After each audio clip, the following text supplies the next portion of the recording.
పరిశుద్ధాత్మ దేవుడు ప్రవర్తన పరివర్తన గురించి మనతో మాట్లాడవచ్చున్నాడు.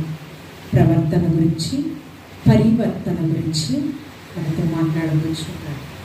ప్రవర్తన గురించి పరిశుద్ధ గ్రంథంలో పరిశుద్ధాత్మ దేవుడు 115 సార్లు పరిశుద్ధాత్మ దేవుడు పరిశుద్ధ గ్రంథంలో వ్రాయడం జరిగింది. పరివర్తన గురించి అయితే వ్రాయబడలేదు, కానీ పరివర్తనకు పర్యాయ పదము మార్పు పొందిన స్థితి. మార్పు నొందిన స్థితి, మన ప్రవర్తనను బట్టి మార్పు నొందిన స్థితిని మనం కలిగి ఉంటాం. మనకి మంచి ప్రవర్తన లేకపోతే మారు మనస్సుకు తగిన ఫలాలు పొందలేము కదా. మారు మనస్సుకు తగిన ఫలాలు మనం పొందాలి అంటే మొట్టమొదటిగా మంచి ప్రవర్తన మనము కలిగి ఉండాలి.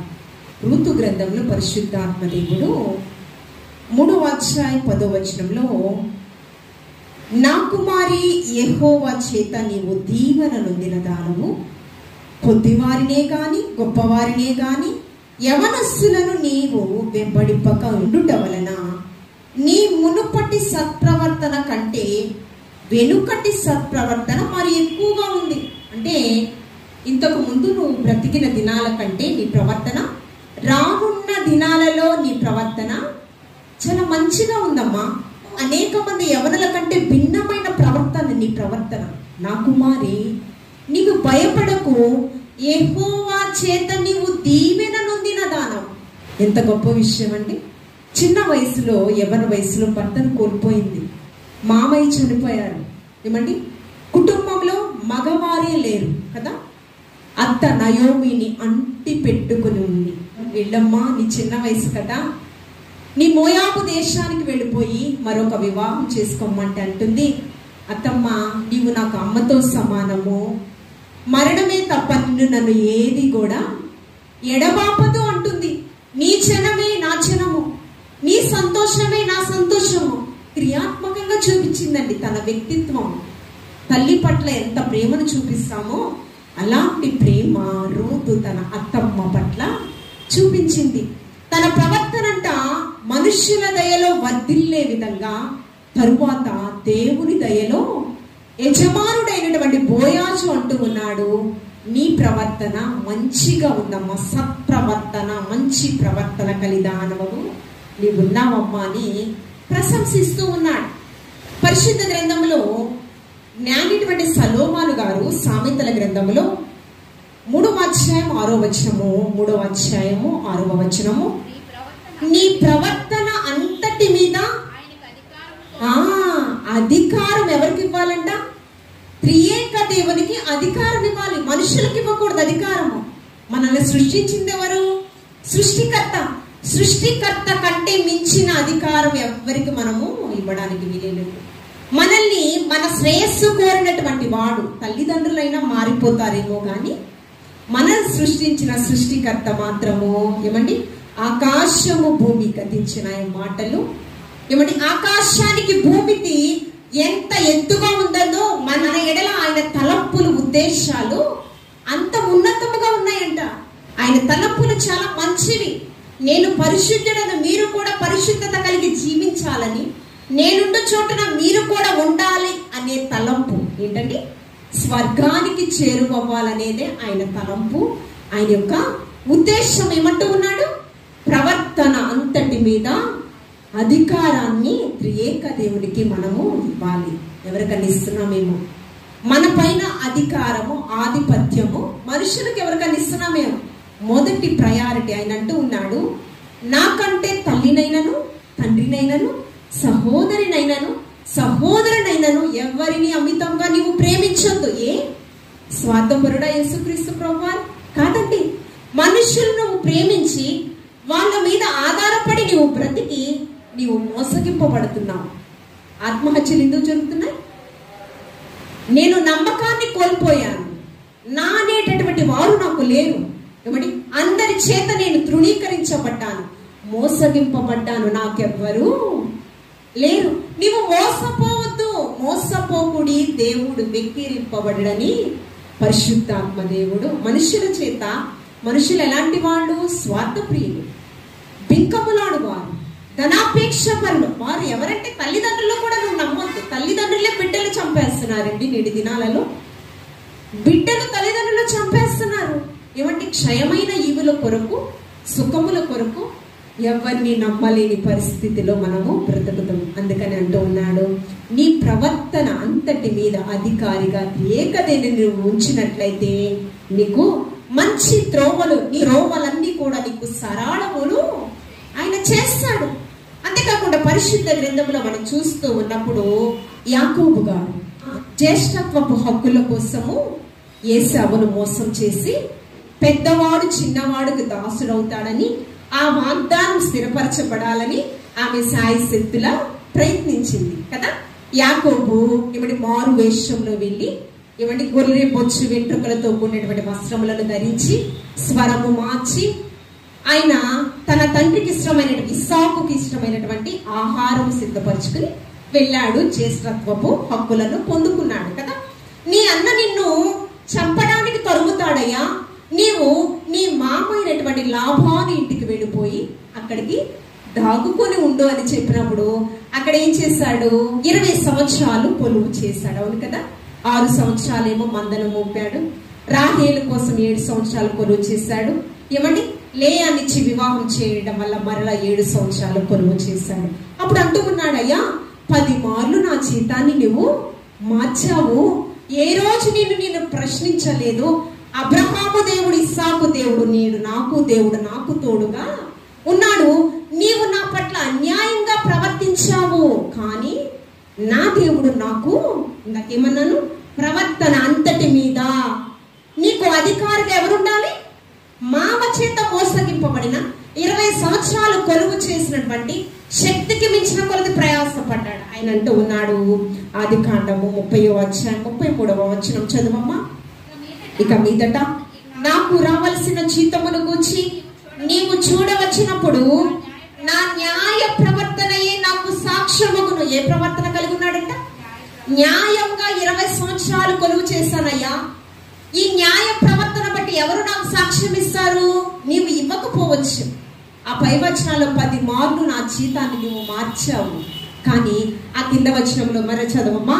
మేకలలో పొడలైనను మచ్చలైనను లేనివన్నీయు, గొర్రె పిల్లలలో నలుపు లేనివన్నీయు నా ఎద్దనున్న ఎడల నేను దొంగిలితినని చెప్పు వచ్చిన నేను. ఏమండి, ఒకవేళ ఆ పొడలు కలిగినటువంటి మచ్చలే ఉన్నట్లయితే ఆ వాటిని నేనే దొంగిలించానని నువ్వు నా మీద అబద్ధ సాక్ష్యము చెప్తావు. ఆ కింద వచనంలో ఉంది కదా, అబ్రహాము దేవుడు, ఇస్సాకు దేవుడు, నేడు యాకోబు అయిన నాకు కూడా దేవుడుగా ఉన్నాడు. ఏ ప్రవర్తన కలిగి ఉన్నాడంటే యాకోబు న్యాయ ప్రవర్తన బట్టి 20 సంవత్సరాలు కొలువు చేశాడంట యాకోబు. అయినా కూడా న్యాయ ప్రవర్తన బట్టి ప్రతిఫలం ఏమొచ్చింది? మోసగింపబడ్డాడు.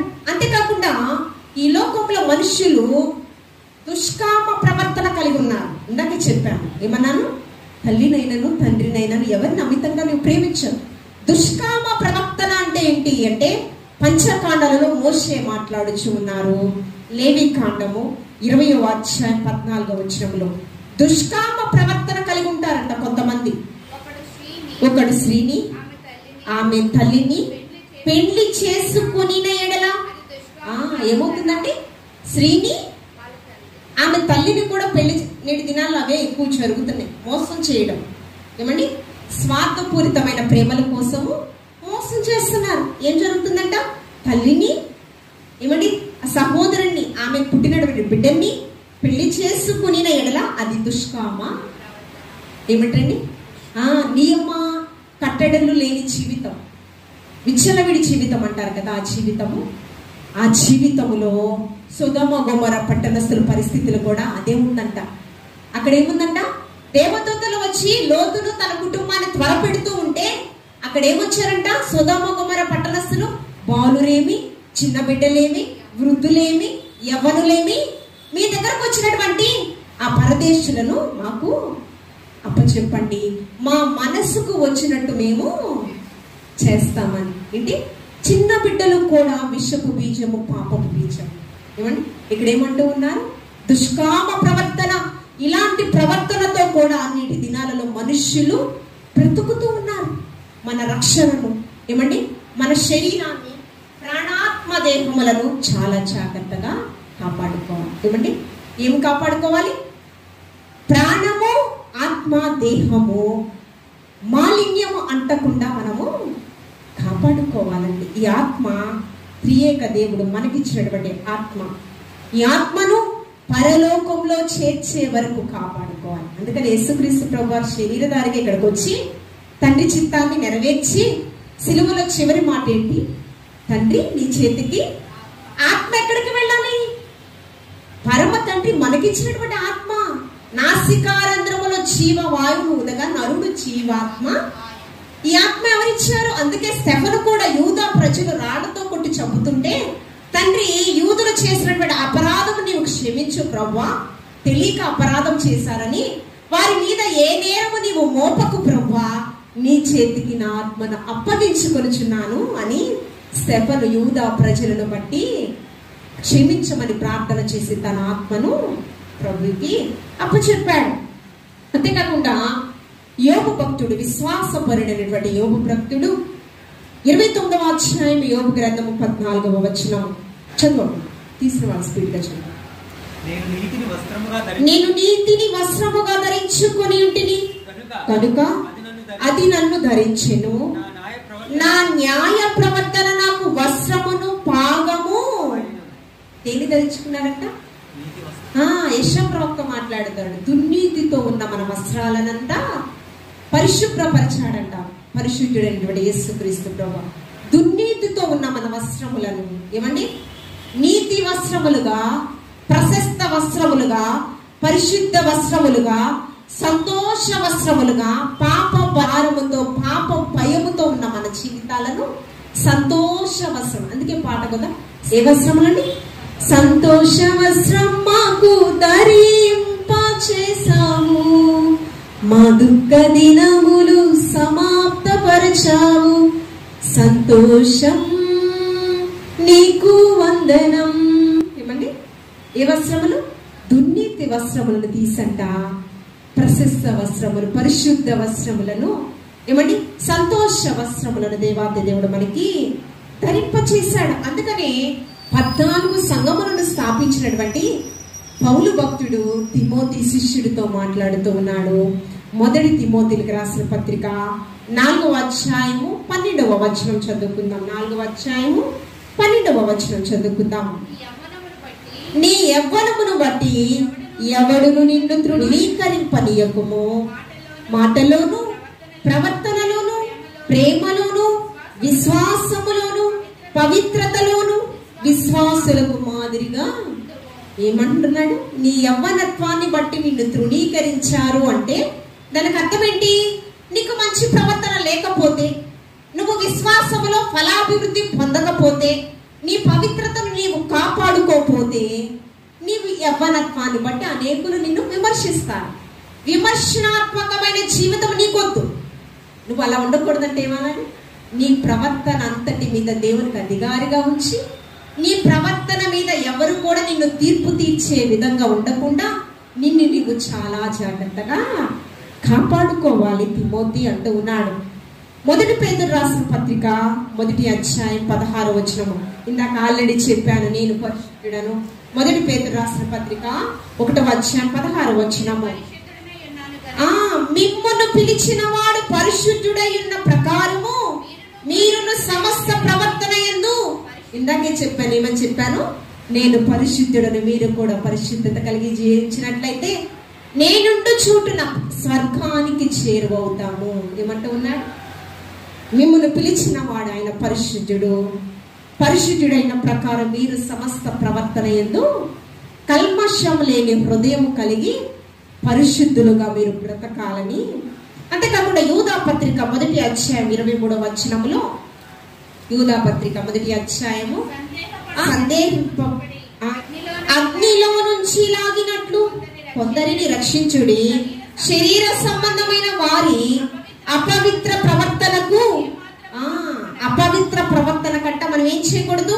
ఏమాత్రము నొప్పు కొనక దాన్ని అసహించుకొనుచు భయముతో కొందరిని, అపవిత్ర ప్రవర్తన అంట దానికి ఆ ప్రేరణకు ప్రలోభాలకు మీరు లోనవ్వకుండా వాటిని ఏం చేయాలంట, ఏమాత్రము మీరు ఒప్పుకొనక దాని అంటే ఆ కొద్ది పర్లేదులే అనుకోకూడదు. ఎలా ఉండాలి? మొహమాటం కొద్ది ఉండకూడదు. మొహమాటం లేకుండా ఏమండి దాన్ని అసహించుకోండి అంటూ ఉన్నాడు. అంటే ఆ అసహించుకునే ప్రక్రియలో నీ స్నేహితులు నిన్ను దూరపరచవచ్చు. అసహించుకునే ప్రక్రియలో కొంతమంది నిన్ను పాపములో ప్రేరేపితం చేద్దామని ప్రయత్నిస్తూ ఉంటారు. వారు నిన్ను దూరపరచవచ్చు. వారి స్నేహం నీకు దూరం అవ్వచ్చు. దుష్టుల సాంగత్యం ఏమవుతుంది? మంచి నడవడికను పరిశుద్ధాత్మ దేవుడు మంచి ప్రవర్తన, సత్ప్రవర్తన కలిగి ఉండడానికి శతవిధాల ప్రయత్నించండి అంటూ ఉన్నాడు. అంతేకాకుండా ఆ మంచి ప్రవర్తనలో మనకి ఏం దొరుకుతుందంట? పరివర్తన కలిగి ఉంటామంట. ఏం కలిగి ఉంటాం? మంచి ప్రవర్తన కలిగి ఉంటే పరివర్తన అంటే ఏమంటే మార్పు పొందిన స్థితిని దేవాతి దేవుడు మార్పు నొందిన జీవితముగా మహిమకరముగా జ్యోతుల వలె మనల్ని ప్రజ్వలింప చేస్తానని వాగ్దానం ఇచ్చాడు. చూడండి, మార్పు నొందిన స్థితి అంటే మనం ఆలోచన చేస్తే ఆత్మీయతలో ఫలాభివృద్ధి పొందాలి. నేను క్రైస్తవును ఏమండి నేను క్రైస్తవును అని చెప్పుకోవడం కాదు. క్రీస్తును పోలి జీవించిన వాడే క్రైస్తవుడు, అంతే కదా. పరిశుద్ధాత్మ దేవుడు క్రైస్తవుడు అనే పదము ముమ్మారు రాయడము జరిగింది. ఈ క్రైస్తవుడు అనే పేరును బట్టి మీరు శ్రమలు వస్తే, హింసలు వస్తే మీరు బాధపడొద్దు. ఆ పేరును బట్టే మీరు అతిశయించండి అని ఎఫెసీయులకు రాసిన పత్రికలో పరిశుద్ధాత్మ దేవుడు బలపరుస్తూ ఉన్నాడు. ఆ పేరును బట్టి మనం ఏం చేయాలంట? సంతోషించాలంట, గర్వించాలంట. చూడండి, మార్పు నందిన స్థితి గురించి మనం ఆలోచన చేస్తే మనం ఎలాంటి స్థితిని కలిగి ఉండాలంటే ఆత్మీయ స్థితిని, ఆత్మీయతలో ఫలాభివృద్ధిని పొందే స్థితిని మనం కలిగి ఉండాలి. ఒక దినము మిట్ట మధ్యాహ్నము యేసుక్రీస్తు ప్రభుల వారు సమరయ ప్రాంతానికి మిట్ట మధ్యాహ్నం సమరయ స్త్రీ దగ్గరికి వచ్చారు. సమరయ స్త్రీ దగ్గరకు వచ్చి ఆయన స్పష్టంగా సూటిగా మాట్లాడుచున్నాడు. మిట్ట మధ్యాహ్నము ఆమె ఏం చేసిందంటే ఒక కుండను తీసుకుని నీటిని చేదుకొనుటకు మిట్ట మధ్యాహ్నము వేళ, బాగా ఎండ వేళ, ఎవరు కూడా చూడకుండా, ఎవరు ఆమెను గమనించకుండా, ఎందుకంటే ఆమె జీవితము మనుషులందరూ కూడా అసహింపబడే స్థితి. అందుకని ఏం చేశారు? ఎవ్వరు లేని వేళ సమయంలో మిట్ట మధ్యాహ్నం ఆమెను నీటిని చేదుకోవడానికి వచ్చింది. యాకోబు బావి దగ్గర యేసుక్రీస్తు ప్రభువారు ఆమెను కలుసుకున్నాడు. అమ్మా నాకు నీరివ్వు అంటూ ఉన్నప్పుడు, మేము సమరయులము, మీరు యూదులయ్యా, మేమిచ్చే నీళ్లు మీరు ఎలా పుచ్చుకుంటారు అమ్మా? అప్పుడు యేసుక్రీస్తు ప్రభువారు అంటారు, నీవు తాగే నీళ్ళైతే తాగితే మరలా తప్పిక కొట్టావమ్మా, నేను ఇచ్చిన నీళ్ళు నీవు తాగినట్లయితే ఎన్నటెన్నటికి నీవు జీవజల నదులను ప్రవహించే దేవాతి దేవుడు కదా. ఆ సమరయ స్త్రీ ఉంటుంది, ఆ నీరు నాకు, నీ భర్తను తీసుకునిరా, నీ పెనిమిటిని తీసుకునిరా. అయ్యా అప్పుడు అంటూ ఉన్నాడు, నీకు 5 పెనిమిటిలు, ఇప్పుడున్నవాడు నీవాడు కాదు. ఆమె అంటే ఆమె జీవితం అంతా కూడా మనుషులకి ఎవరికి తెలియకపోవచ్చు, కానీ తెరిచిన పుస్తకంగా ఆమె చేసిన ప్రతిదీ చెబుతూ ఉన్నాడు. ఆమె జీవిత విధానం అంతా కూడా తెరిచిన పుస్తకంలో అంతా వివరించేస్తాడు. ఆమె ఆశ్చర్యపడింది. ఏ మానవుడికి తెలియదు నా జీవితం గురించి, ఈయనకి ఎలా తెలుసు? ఆయన అంతకు ముందు కూడా మాట్లాడుతూ ఉన్నాడు, అబ్రహాము కూడా నన్ను చూడాలని ఆశ కలిగి ఉన్నాడమ్మా అంటే సమరయ స్త్రీతో ఆమె అంటుంది, అబ్రహాము వయసులో సగం కూడా నీకు లేదే, ఆయన చూడాలని నువ్వు ఆశ కలిగి. అవును, నా గుట్టు విప్పినవాడు నీ గుట్టు విప్పుతాడు, ఏ తట్టు చూస్తున్నావో లో గుట్టు దాస్తున్నావో, గుట్టు రట్టు కాక ముందే తప్పులొప్పుకోవాలమ్మా, తప్పకుండా యేసునందు తల వంచి మ్రొక్కాలమ్మా. చేసిందంతా చెప్పిన ఆ దేవుణ్ణి వీళ్ళేం చేసిందో తెలుసా? అని నేను చేసినవన్నీ నాతో చెప్పినని. యోహాను సువార్త 4వ అధ్యాయము 39వ వచనం చూడు. నేను చేసినవన్నీ నాతో చెప్పినని సాక్ష్యం ఇచ్చిన స్త్రీ యొక్క మాటలను బట్టి ఆ ఊరిలోని సమరీలలో అనేకులు ఆయన యందు ఆత్మీయతలో పరాభివృద్ధి అంటే మార్పు పొందిన స్థితి అంటే ఆమె ఏం చేసింది? కుండను అక్కడే విడిచిపెట్టేది. నీటిని చేదుకోవడానికి యాకోబు బావి దగ్గరకు వచ్చింది. అయ్యా ఇక్కడే ఉండు, మరలా ఇంటికి వెళ్ళొస్తానంటే తన మనసు మారిపోవచ్చేమో. నా పాపపు స్థితిని నేను ఇక్కడే విడిచిపెట్టాలి, ఇక్కడే ఈ సమయంలోనే నేను విడిచిపెట్టాలి. ఒప్పుకొని విడిచిపెట్టాను, కనికరము పొందుకుంది ఆమె వెనువెంటనే. అలా కాకుండా కుండతో నీళ్లను తీసుకుని ఇంటి దగ్గరకు వెళితే ఏమవుతుందో తెలియదు. మరలా పాపపు జీవితంలోనే ఉండుంటుందేమో. పాపపు ఆ నీటిలో ఉన్నటువంటి పాపపు స్థితిని అంతటిని కూడా ఆమె విడిచిపెట్టిన స్థితి అక్కడ కనిపిస్తుంది. ఆమె అంటుంది సమరయ ప్రాంతంలో, నేను చేసినవని నాతే చెప్పినని సాక్ష్యం ఇచ్చిన స్త్రీ యొక్క మాటను బట్టంట అనేక మంది క్రీస్తుని సొంత రక్షకునిగా అంగీకరించారంట. అంటే ఆమె జీవితం అంతా కూడా యథార్థంగా ఒప్పుకుంది వారి దగ్గర. ఒప్పుకున్న ఈమె ధన్యురాలు. అంతేకాకుండా అంగీకరించిన వారందరూ కూడా ధన్యులు కాబట్టి వారు ఏం చేశారు? క్రీస్తుని సొంత రక్షకుడిగా. కొంతమంది స్థితి ఎలా ఉంటది? నువ్వే పాపంలో జీవించావు, మాకు చెబుతున్నావా?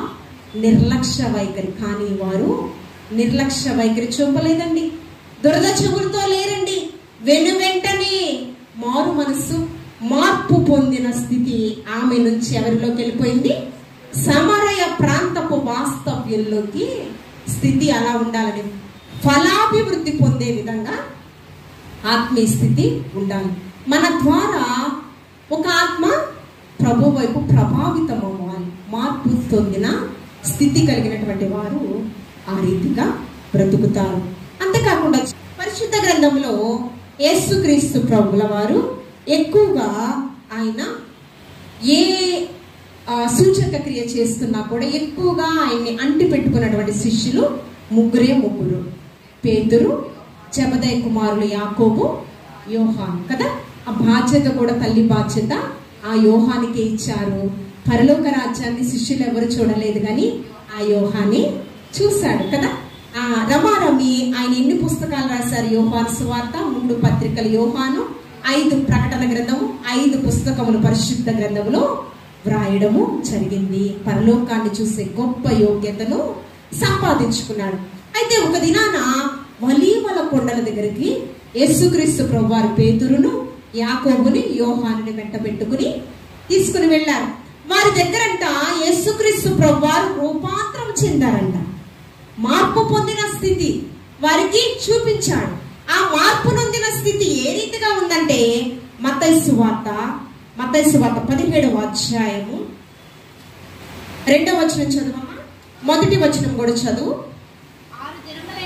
తరువాత పేతురును, యాకోబును, అతని సహోదరుడైన యోహానును వెంట పెట్టుకుని ఎత్తైన ఒక కొండ మీదకి ఏకాంతముగా పోయి వారి ఎదుట ఏం చేశాడంట? రూపాంతరం పొందాడంట. ఆయన ముఖము సూర్యుని వలె ప్రకాశించేను, ఆయన వస్త్రములు వెలుగు వలె తెల్లని. ఆయన రూపాంతరం చెందుతూ ఉన్నప్పుడంట వారంటూ ఉన్నారు, ఈయన మోషేయు ఏలియాను అరికి కనబడుచు ఉన్నారంట. అంటే మోషే కూడా ఎంతో క్రీస్తుని కేంద్ర బిందువుగా కలిగి ఆయన జీవించాడు. అందుకని హెబ్రీయులకు రాసిన పత్రిక 11వ అధ్యాయం 22వ వచనంలో ఐగుప్తి ధనము కంటే, ఫరో సింహాసనం కంటే క్రీస్తు కొరకైన నింద. ఏలియా మరణము చూడకున్నటువంటి వారు ముగ్గురు. ఎవరు? ఒకరు హానోకు, 2 ఏలియా అగ్ని రథములతో సుడిగుండముల చేత ఆరోహణమయ్యాడంట ఏలియా గారు. 3వ వ్యక్తి పరమ తండ్రికి యాజకత్వం చేసినటువంటి మెల్కీసెదెకు. 3వ వ్యక్తి ఎవరు? మెల్కీసెదెకు. ఈ ముగ్గురికి మరణము లేదు. మరణము చూడకుండా దేవునితో కొనుపోబడిచినటువంటి వ్యక్తులు. ఇక్కడ ఏమవుతుందంటే రూపాంతరం చెందినప్పుడు ఆయన ముఖమంట సూర్యుని వలె ప్రకాశించింది. మోషే ముఖము కూడా ఫరో కుమార్తె నదిలో స్నానం చేస్తున్నప్పుడు అతను మొహం చూసి, తేజస్సు చూసి, ఇతడు నిజముగా హెబ్రీ కుమారుడే. ఏమొస్తుంది? తేజస్సుతో ప్రకాశిస్తుందంట. జబ్బు పట్టిలో నుంచి తీసిన వెంటనే ప్రకాశమానమైన ఆ ముఖం చూసి ఈ వెలుగు ఎవరికి ఉంటదంటే దేవుని బిడ్డలకు మాత్రమే ఉంటదని ఫరో కుమార్తె ఏముంది, తన మనసు మార్చబడి మెత్తన హృదయంగా అతన్ని పెంచుకోవాలనే ఆలోచన కూడా కలిగింది. తన తండ్రి ఏమో శాసనాన్ని అమలుపరిచాడు, పుట్టిన కుమారుని పురుటిలోనే చంపేయమని.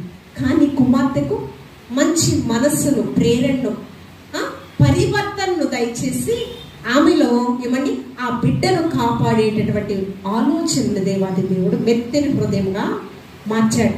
అప్పుడేమో మంత్రసారణ హృదయాన్ని మార్చాడు. ఎందుకు ఇలా చేశారంటే మేము వెళ్ళక ముందే వారు ప్రసవించారు. మంత్రసానుల హృదయాన్ని కూడా దేవదూతల వలె వారిని పాత్రలుగా వాడుకున్నాడు. మనం కూడా ఎలా ఉంటామంట, తేజస్సుతో నింపబడతాం. మనం మాట్లాడితే ఒకరికి మేలుకరంగానే మాట్లాడతాం. ఒకరికి కష్టం వచ్చినప్పుడు అమ్మో కష్టం వచ్చిందా అని విలవిల్లాడుతూ ఉంటాం. ఎందుకంటే మనకి ఆ లక్షణాలే ఉండాలి. యేసుక్రీస్తు ప్రభువారు పరిశుద్ధ రక్తం చేత కడుగబడిన తరువాత మన పాత జీవితం అంతా బాప్తిస్మం ద్వారా సమాధి చేశారు. మనం ఏం చేసాము, రూపాంతరము కాగా ఎవడైనా క్రీస్తునందున్న ఎడల వాడు నూతన సృష్టి, పాతవి గతించెను సమస్తమును క్రొత్తవైన. చివరిగా ఒక వాక్యము అపోస్తలుడైన పౌలు గారు రోమీయులకు రాసిన పత్రిక 12వ అధ్యాయము 2వ వచనం చదువుకుందాం. రోమీయులకు రాసిన పత్రిక 12వ అధ్యాయము 2వ వచనం. మీరు ఈ లోక మర్యాదను అనుసరింపక ఉత్తమమును అనుకూలమును సంపూర్ణమునయున్న దేవుని చిత్తమేను పరీక్షించి తెలుసుకొనున్నట్లు మీ మనస్సు మారి నూతన మగుట వలన ఏం చేస్తాము, ఈ లోకమని నిర్మోహమాటంగా లేఖనములో మనం ధ్యానం చేయాలి. లేఖనములో ఉన్నాయో లేవో బెరయా సంఘస్థులంట అపోస్తలుల వాక్యం ప్రకటన చేసిన తర్వాత లేఖనాలను ధ్యానించేటటువంటి వారంట. గుడ్డిగా నమ్మేవారు కాదు. పరిశుద్ధ గ్రంథాన్ని పరిశుద్ధాత్మ దేవుడు మనకిచ్చాడు. వాక్యంలో అది ఉందా లేదా అనేది లేఖనాలను పరిశోధించేటటువంటి వారంట. తెస్సలోనిక సంఘము కూడా ఇప్పుడు శ్రమలలో సంతోషించిన సంఘం అంట. మనం కూడా ఏం చేయాలండి, లోక మర్యాదను అనుసరింపక ఉత్తమమును అనుకూలమైనది ఏదో ఏమండి దాన్ని మనం అనుసరించి ఈ లోకములో మనము బ్రతికి మన మనస్సును మార్చుకొని మనం ఏం చేయాలంట, రూపాంతరము చెందాలి. ఆత్మీయతలో ఫలాభివృద్ధి, మార్పు నొందిన స్థితి ఎవరైతే కలిగి ఉంటారో వారు ఆత్మీయతలో ఫలాభివృద్ధిని పొందుకుంటారు. వారు ఫలిస్తారు, అనేకులు ఫలింపులోనికి. మీరు ఫలించడం వలన తండ్రి మహిమపరచబడును అంటూ ఉన్నాడు. అంటే యోహాను సువార్త 15వ అధ్యాయము ఆ కింద వచనాల్లో చదువుకుని మనం ముగించుకుందాము. యోహాను సువార్త 15వ అధ్యాయము 8వ వచనం చదువమ్మా. మీరు బహుగా ఫలించుట వలన నా తండ్రి ఏమండి మహిమపరచ, ఆత్మీయతలో ఫలాభివృద్ధి పొందుట వలనంట తండ్రికి మహిమ ఘనత ప్రభావం తెచ్చిన వారుగా మనం ఉంటామంట. ఫలాభివృద్ధి పొందిన మన జీవితాలను బట్టి అనేకులు ప్రభు వైపు ప్రభావితం అవుతారు.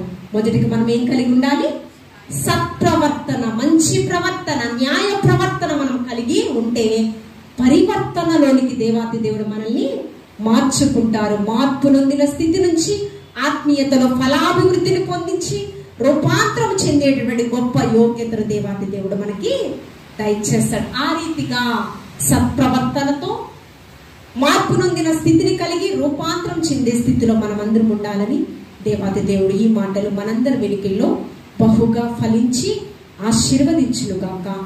ఆమేన్. పరిశుద్ధుడ గనుడా నీకు వందనాలు. నీ వాక్యముతో సూటిగా నాతో మాతో మాట్లాడావయ్యా, నీకు వందనాలు. వాక్యానుసారమైన జీవితము దయచేయండి. రక్షణను కాపాడుకుంటూ ప్రవ్వా అనేకులను నీ వైపు ప్రభావితం చేసేటటువంటి వారిగా ప్రవ్వా నీకు స్తోత్రము. నీ రాజ్య స్థాపన కొరకు ప్రయాసపడే వరుసలో మమ్మలను మీరు ఆయుధపరచమని క్రీస్తు పరిశుద్ధ నామంలో అడిగి వేడుకుని ప్రార్థించుచున్నాము తండ్రి. ఆమేన్. ఆమేన్.